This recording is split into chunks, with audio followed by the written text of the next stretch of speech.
I have a very passionate belief that for all of us, life is about making the best of it. And if we do the best we can, then we can hold our heads high. What I've realised is that most of the time we stop here at this point where it gets a little bit difficult.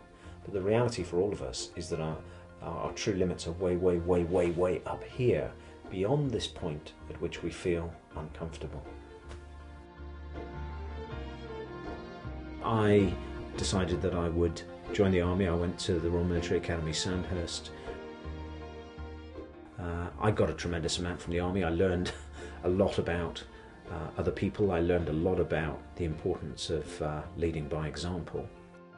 But after 3 years in Northern Ireland, I decided that I wanted to be involved in something that was really hands-on, making a difference. And that was why I chose to work for a charity clearing landmines. The Khmer Rouge were an extreme Maoist, nationalist Cambodian organisation. Between 1975 and 1979, when they ran Cambodia, nearly a quarter of the population were tortured, worked to death, executed. Anybody associated with the previous regime was killed. We'd been given a guarantee of security by the United Nations. We were asked to clear landmines in a certain village. It was actually only my second day in that village when we were ambushed and I was taken prisoner by Khmer Rouge guerrillas.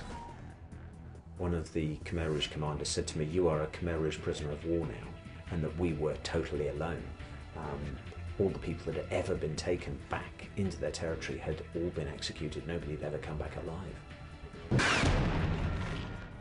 For me, the challenge was not to think like a victim. Perhaps for all of us in life, the challenge is how we think, to not give up, to not be ground down by the incredible oppressive situation in which we were being held, which was essentially hopeless. Eventually, it was possible to negotiate our release. I went back quite recently and made a documentary with Channel 4 and Discovery, and I met the commander who made the decision not to execute us. The reason that we weren't executed was because I changed the way he felt about us.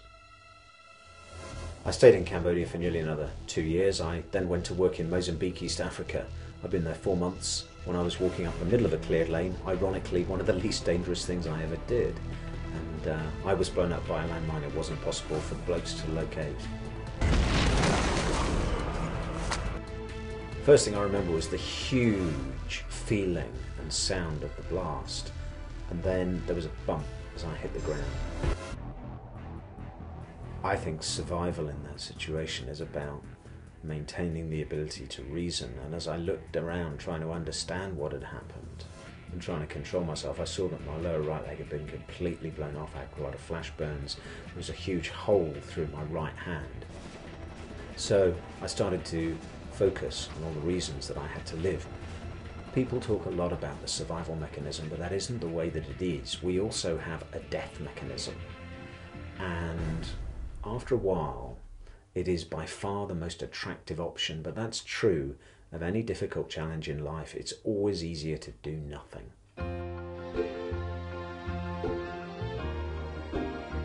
Many people felt that my life was over because everything in my life had been about being active and strong, and I could no longer do what I wanted to do.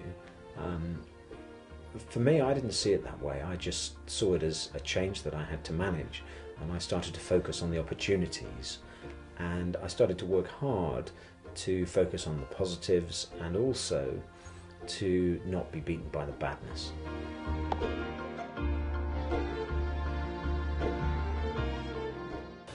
When I crossed the finish line on that first London Marathon, it really confirmed something that I knew, which is that the biggest limits in life are those which we impose upon ourselves. It's important that we think in a way that challenges our own concept of limitation, that we go beyond it. Subsequently, I've done most of the world's toughest ultramarathons, Marathon des Sables, Badwater, Death Valley. I think for me, the pinnacle of the ultra-distance stuff for me was running 1,000 miles in 30 days. 10 miles more than a marathon every day, 36 miles with the post office and Bernardo's. And that for me was an incredible challenge, to get up every single day and do it again and again and again.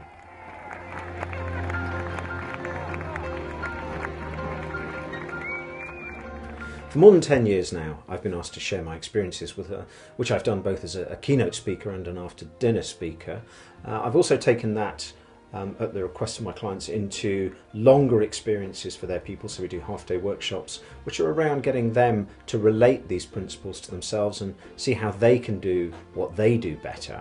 I talk specifically on mindset, motivation and leadership, and I do some work on health, safety and risk, because that's my background in high-risk operations, and also do a lot of work on change management and how we can change and the process by which we can adapt to new ways of doing things and new thinkings. And I do specifically, because of my own change in circumstance in life 15 years ago, quite a lot on disability. The important thing is to understand what the key issues in an organisation are and how we can take people on a journey that will enable them to do what they do better.